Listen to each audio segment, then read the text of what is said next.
A heart of the ocean, episode 146। एक हसीन सुबह और नटखट नोक-झोंक। कांच का महल, सुबह की पहली किरण। सुबह आकांक्षा की नींद उसके चेहरे पर सीधी पड़ रही। सूरज की तेज धूप से खुली, उसने तुरंत अपने सिर को ब्लैंकेट से ढक लिया ताकि वो सूरज की किरणों से बच सके और वापस सोने की कोशिश करने लगी। तभी उसे अपनी कमर पर किसी का मखमली हाथ सरकता हुआ महसूस हुआ। उसने जल्दी से अपना हाथ उस हाथ पर रखा और अपनी भारी और नींद भरी आवाज में बोली, प्लीज मुझे सोने दीजिए ना। उसकी आवाज बहुत धीमी और भारी सुनाई दे रही थी। श्लोक, जो न जाने कब से आकांक्षा के इस मासूम और थके हुए चेहरे को प्यार से निहार रहा था, उसने आकांक्षा के चेहरे से ब्लैंकेट को थोड़ा हटाया। उसने अपने अंगूठे से उसके नरम गालों को सहलाते हुए बेहद धीमे स्वर में कहा, सॉरी, मैं कल रात बहुत रूड हो गया था आकांक्षा। जो बहुत ज्यादा नींद में थी, श्लोक की ये बात सुनते ही उसकी आंखों के आगे कल रात के सारे हसीन और जुनूनी पल तैर गए। उसने अधखुली आंखों से श्लोक को घूर कर देखा और चिढ़कर बोली, अच्छा तो आप जानते हैं कि आप कल रात बहुत रूड थे। ये कहते ही उसने अपने गले पर हाथ रख लिया, क्योंकि उससे ठीक से बोलते भी नहीं बन रहा था। रात भर काफी देर तक चीखने चिल्लाने के कारण उसका गला पूरी तरह बैठ चुका था। श्लोक को यह देखकर बहुत गिल्टी फील हो रहा था। उसने बिना देर किए आकांक्षा को अपने गले से लगा लिया और उसकी नंगी पीठ को सहलाते हुए पछतावे से भरे स्वर में कहा, मैं सच में तुम्हें दर्द नहीं देना चाहता था आकांक्षा। अगर तुम्हें यह सब बुरा लगा है तो मैं वादा करता हूं, मैं दोबारा तुम्हारे इतने करीब नहीं आऊंगा। प्यार का एहसास और मीठी बातें आकांक्षा श्लोक की आवाज में छुपा वो गहरा पछतावा साफ महसूस कर सकती थी। अब श्लोक को इस तरह दुखी देखकर खुद उसे भी बुरा लग रहा था। उसने मन ही मन सोचा कि आखिर कल रात पहला कदम तो उसने ही आगे बढ़ाया था, फिर अब वो श्लोक पर इल्जाम लगाकर उसे दोषी क्यों महसूस करा रही है। एक लंबी सांस लेते हुए आकांक्षा ने अपने सिर को श्लोक के चौड़े सीने पर हल्का सा हिलाया और कहा, ऐसा नहीं है डॉक्टर साहब, आप भी ना कितनी जल्दी परेशान हो जाते हैं। हां, आप कल बहुत ज्यादा रूड थे, पर आपकी उस रूडनेस पर, आपकी सॉफ्टनेस पर, इन सब चीजों पर सिर्फ और सिर्फ मेरा ही तो हक है ना क्या? ऐसा नहीं है? ये कहते हुए आकांक्षा ने अपना चेहरा उठाकर श्लोक की तरफ देखा। श्लोक अब आकांक्षा की इस प्यारी सी एक्सप्लेनेशन को सुनकर काफी रिलीफ महसूस कर रहा था। उसने आकांक्षा के बिखरे बालों में प्यार से अपनी उंगलियां फेरते हुए मुस्कुराकर कहा, तुम्हें पता है आकांक्षा, इस पूरी दुनिया में सबसे अच्छी चीज क्या है? आकांक्षा के चेहरे पर तुरंत एक बड़ी सी मासूम मुस्कान खिल उठी। वो चहक कर बोली, मुझे बहुत अच्छे से पता है श्लोक। ने प्यार से उसकी नाक खींची और शरारत से पूछा, अच्छा सच में? तो चलो बताओ क्या है? आकांक्षा ने अपनी गर्दन मटकाते हुए पूरे घमंड से कहा, जाहिर सी बात है वो मैं हूं। मैं इस पूरे वर्ल्ड में सबसे बेस्ट हूं। श्लोक ने अपनी आंखें छोटी की, होठ दबाए और चिढ़ाते हुए कहा, अच्छा पर मुझे तो बिल्कुल नहीं लगता कि तुम इस दुनिया में सबसे बेस्ट हो आकांक्षा। जो ये उम्मीद लगाकर बैठी थी कि श्लोक अब उसकी तारीफों के पुल बांधेगा, उसकी बात सुनते ही एकदम गुस्सा हो गई। उसने बच्चों की तरह अपना मुंह फुलाया और बोली, तो फिर आप क्या कहने वाले थे, बताइए? श्लोक की शरारत और बेशर्मी का मजाक श्लोक ने बहुत ही कातिलाना और शरारती अंदाज में झुककर आकांक्षा के होंठों पर एक हल्का सा बाइट किया और उसके कान के पास फुसफुसाया, इस दुनिया में सबसे अच्छी चीज तुम्हारी ये बॉडी है। ये कहते हुए उसकी गहरी नजरें आकांक्षा के पूरे वजूद को ऊपर से नीचे तक नाप रही थीं, जो महज एक पतले से ब्लैंकेट से ढका हुआ था। श्लोक का ये बेबाक जवाब सुनते ही आकांक्षा का पूरा चेहरा शर्म से लाल सुर्ख पड़ गया। जब उसने देखा कि श्लोक उसे किस बेपरवाह और जुनूनी नजर से देख रहा है, तभी उसे एहसास हुआ कि वो इस समय किस हालत में है। उसने झट से ब्लैंकेट को अपने चारों तरफ कसकर लपेटा और आगे बढ़कर अपने दोनों हाथों से श्लोक की आंखों को ढक दिया। वो शर्माते हुए बोली, आप क्या देख रहे हैं? ऐसे बेहद बेशर्म हैं आप। श्लोक ने उसके नाजुक हाथों को अपनी आंखों से हटाया, उन्हें चूमते हुए अपने सीने पर रखा और हंसते हुए बोला, तुम मुझसे क्या छुपा रही हो जान? अगर तुम्हें यह देखकर बुरा लग रहा है कि मैं तुम्हें देख रहा हूं, तो लो, तुम भी मुझे देख लो। ये कहते ही श्लोक ने खुद के ऊपर से भी ब्लैंकेट पूरी तरह हटा दिया। आकांक्षा ने तुरंत अपने दोनों हाथों से अपनी आंखें कसकर बंद कर लीं और झिझकते हुए चिल्लाई, डॉक्टर साहब, आपको सच में बिल्कुल भी शर्म नहीं आती? अभी के अभी अपने कपड़े पहनिए, समझे आप? गहरा एहसास और एक नया मोड़, कांच का महल, मीठी झिझक और श्लोक का प्यार।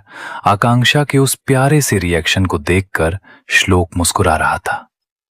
उसने नजाकत से उसके हाथों को पकड़ा, उसकी आंखों से हटाया और उसकी कसकर बंद आंखों को देखकर दबी आवाज में कहा, आंखें खोलो जान, क्या कल तुमने मुझे नहीं देखा था? आकांक्षा को उस वक्त लग रहा था कि वो जमीन में कोई गड्ढा खोदे और उसमें कूद जाए। उसे कल रात अपने किए सारे काम याद आ रहे थे कि किस तरह वो श्लोक को सेड्यूस कर रही थी और कैसे उसने खुद आगे बढ़कर उसे अप्रोच किया था। श्लोक जैसे उसके दिल और दिमाग की सारी बातें समझ गया था। उसने उसकी बंद पलकों पर मखमली किस किया और शरारत से कहा, तुम बिल्कुल सही सोच रही हो। जब हर चीज तुमने ही शुरू की थी, तो अब उस बारे में सोचने या मुझे देखने से इतना शर्मा क्यों रही हो? आकांक्षा ने बच्चों की तरह छोटा सा मुंह बनाया और शर्माते हुए बोली, डॉक्टर साहब, बस भी करिए। अब उसे वो सब याद कर करके पहले ही बहुत अजीब लग रहा था और श्लोक उन सारी बातों को बोलकर उसके सामने वो सारे सीन वापस क्रिएट कर रहा था। इससे पहले कि आकांक्षा कुछ और कहती या उठकर वहां से भागने की कोशिश करती, वो अचानक श्लोक के भारी शरीर के नीचे दब चुकी थी। उसने घबराकर अपनी आंखें खोली और देखा, श्लोक उसके ठीक ऊपर झुका हुआ था। आकांक्षा ने अपनी आंखें बड़ी बड़ी करके पूछा, आप ये क्या करना चाहते हैं? श्लोक ने उसकी कॉलर बोन और सीने के उस हिस्से पर अपने होंठ रखे जहां कल रात उसने लव बाइट दिए थे और जहां अब भी लाल निशान बने हुए थे। उसने श्लोक से फुसफुसाते हुए पूछा, तुम्हें क्या लगता है मैं क्या करना चाहता हूं? श्लोक के गर्म होंठों का स्पर्श अपने शरीर पर महसूस होते ही आकांक्षा के रोंगटे खड़े हो गए और उसकी सांसें तेज हो गईं। उससे एक शब्द भी बोलते नहीं बन रहा था। श्लोक ने धीरे धीरे उसके शरीर के हर उस हिस्से को चूमना शुरू कर दिया जहां जहां उनके प्यार के निशान बने हुए थे। उस एहसास से आकांक्षा हल्की हल्की कांपने लगी। श्लोक ने साइड में रखे रिमोट का बटन दबाया, जिससे कमरे की कांच की खिड़कियों पर स्वचालित भारी पर्दे आ गिरे। जो कमरा सुबह की रोशनी से भरा था, वो पल भर में एक खूबसूरत मध्यम अंधेरे में डूब गया। कमरे में वापस अंधेरा छाते देख आकांक्षा घबरा गई। उसने कुछ कहने के लिए अपना मुंह खोला ही था कि श्लोक ने अपने होंठों से उसके होंठों को सील कर दिया और उसे एक बेहद गहरा और इंटेंस किस करने लगा। जहां श्लोक पहले सोच रहा था कि वो अब आकांक्षा को ज्यादा परेशान नहीं करेगा, वहीं आकांक्षा के इस सुडौल और बेदाग रूप को देखकर उसका खुद पर से कंट्रोल खोने लगा था। उसका एक हाथ आकांक्षा के रेशमी बालों में उलझा था और दूसरा हाथ उसकी पतली कमर को सहला रहा था।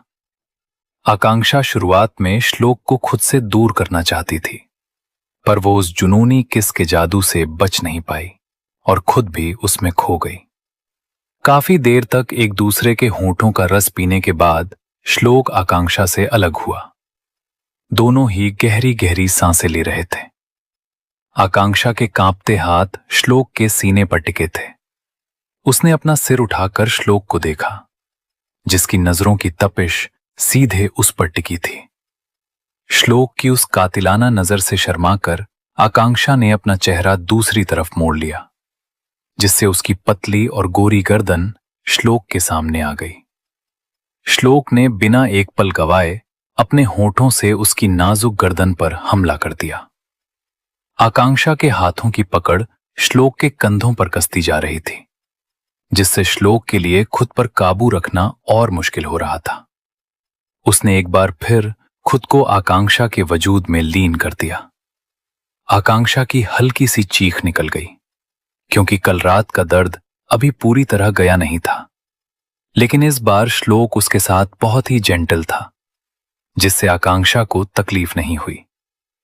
कमरे में उसकी हल्की हल्की आहें गूंजने लगीं और कुछ ही पलों में दोनों एक बार फिर एक दूसरे के असीम प्यार में खो गए। जंगल वाला घर, प्रशांत का सपना और सच का एहसास। दूसरी तरफ जंगल वाले रहस्यमयी घर में प्रशांत सो रहा था और एक अजीब सा सपना देख रहा था। सपने में उसे एक लड़की दिखाई दे रही थी, जिसने खूबसूरत वाइट ड्रेस पहनी हुई थी। उसके लंबे घने बाल हवा में लहरा रहे थे और उसके होंठों पर एक बहुत ही प्यारी मुस्कुराहट थी। प्रशांत उसकी तरफ तेजी से बढ़ रहा था, पर चारों तरफ बहुत सारा धुआं होने के कारण उसे सही रास्ता नहीं मिल रहा था, जिससे वो बार बार उस लड़की को खो दे रहा था। उसने गुस्से और बौखलाहट में अपने हाथों की मुट्ठी भींची और चिल्लाकर कहा, अभी के अभी यहां मेरे पास आओ, सफेद ड्रेस वाली। वो लड़की रुकी।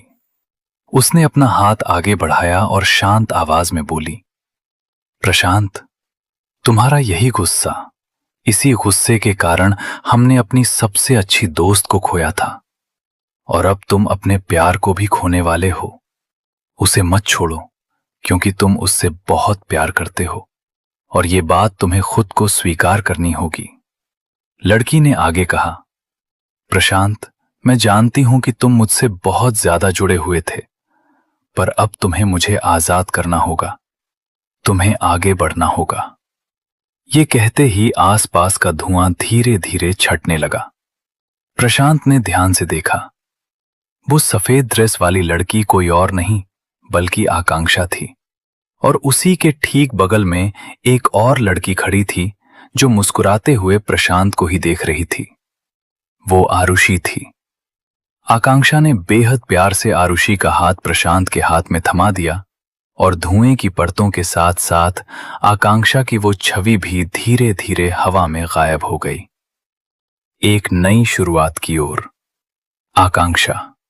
आकांक्षा को इस तरह जाते देख प्रशांत एक जोरदार चीख के साथ हड़बड़ाकर जाग बैठा। उसके पूरे माथे पर पसीने की बूंदें चमक रही थीं और वो लंबी लंबी सांसें लेते हुए खुद को शांत करने की कोशिश कर रहा था। जब उसने खिड़की से बाहर देखा तो ढलती दोपहर की धूप छनकर कमरे में आ रही थी। प्रशांत ने अपने देखे उस सपने के बारे में गहराई से सोचा और उसका चेहरा अचानक गंभीर हो गया। वो तुरंत बेड से उठकर खड़ा हुआ और अपने पीछे दीवार पर टंगी उस बड़ी सी तस्वीर को देखने लगा, जिसमें आकांक्षा मुस्कुराते हुए सीधे उसी की ओर देख रही थी। प्रशांत ने अपना कांपता हुआ हाथ उस तस्वीर पर रखा और बहुत ही भावुक होकर खुद से कहा, तो तुम मुझे ये बताना चाहती हो आकांक्षा कि मैं आगे बढ़ जाऊं क्या?